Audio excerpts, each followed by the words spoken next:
कर रहे हैं अपने by HIIT training, high intensity workout, जिसमें हम क्या करेंगे, हैवी वेट रखेंगे, वॉल्यूम थोड़ा कम करेंगे, 6 से 8 रैप, ठीक है ना, और फेलियर रैप तक जाएंगे। और अगली बार जब हम दोबारा ट्रेनिंग करेंगे तो या तो हम वेट बढ़ाएंगे या रैप बढ़ाएंगे। आपकी मसल्स की ग्रोथ तभी होती है जब आप प्रोग्रेसिव ओवरलोड लेते हो, ठीक है ना। जैसे कि इसको ऐसे समझते हैं, मान लो आप 10,000 रुपए की जॉब कर रहे हैं, तो लगा बेटा वहां पे 10,000 रुपए की हम जॉब कर रहे हैं, ठीक है।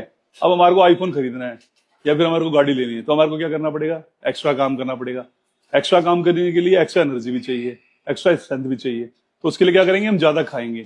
जब ज्यादा खाएंगे तो स्ट्रेंथ भी बढ़ेगी और हमारे को एक्स्ट्रा एनर्जी मिलेगी, जिससे हम काम कर पाएंगे और जो गाड़ी हमको खरीदनी है या हम आईफोन खरीदना है वो हम ले पाएंगे। तो ऐसे ही बॉडी का सिस्टम है। बॉडी क्या करती है, जब हम हाई वॉल्यूम ट्रेनिंग करते हैं, 12 रैप 14 रैप की ट्रेनिंग करते हैं, तो उस टाइम पे क्या होता है, बॉडी टिश्यू ब्रेक होते हैं वहीं पे और वहीं साथ के साथ जुड़ जाते हैं, क्योंकि उसको पता है कि यार ये डेली 12-15 रैप की ट्रेनिंग कराएगा, वेट बढ़ाएगा नहीं। सेम वेट में आज 80 किलो से मार रहा हूँ, कल फिर 80 किलो से मारूंगा, क्योंकि मैं वार्म अप में थक जाऊंगा। वार्म अप भी इनका 20 किलो से स्टार्ट होता है ना। तो उसमें होता क्या है, जब हम वॉल्यूम ट्रेनिंग करते हैं तो बॉडी हैबिचुअल हो जाती है, उस टाइम पे बॉडी अपनी ग्रोथ रोक देती है बिल्कुल, क्योंकि उसको मेहनत नहीं करनी, उसका उतने में काम चल रहा है। जैसे कि मैंने बताया 10,000 में काम चल रहा था हमारा, अब बॉडी को बड़ा करना है अपने आप को। तो हम क्या करेंगे, जब हम हैवी लोड पे जाएंगे ना, प्रोग्रेसिव ओवरलोड मारेंगे, मान लो हम 80 किलो मार रहे थे, हम 100 मारेंगे, तो बॉडी को शॉक मिलेगा कि यार भाई मैं तो 100 किलो के लिए बना ही नहीं, ये तो मुझसे हमेशा से 1 साल से 80 किलो पे ट्रेनिंग करवा रहा था। और अब जब ये 100 किलो पे लाया तो मुझे तो पावर चाहिए और नया मसल भी चाहिए। तो बॉडी क्या करती है कि जब हम हैवी वर्कआउट करते हैं तो बॉडी नया मसल जनरेट करती है, नया मसल बनाना चालू कर देती है और अपनी स्ट्रेंथ और पावर ही बढ़ा लेती है, क्योंकि उसको अब लोड लेना है ना।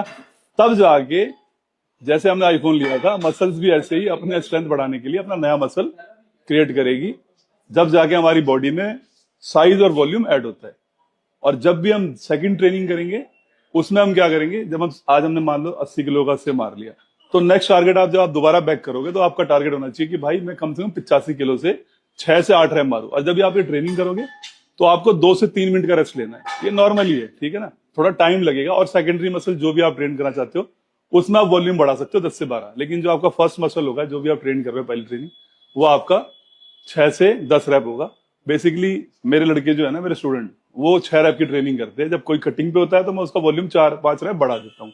जब वो गेनिंग पे होता है तो 6 रैप की ट्रेनिंग करते हैं। इससे क्या है कि आप बड़े भी दिखोगे, एक राउंड फिजिक भी आएगी और मसल में वॉल्यूम भी आएगा।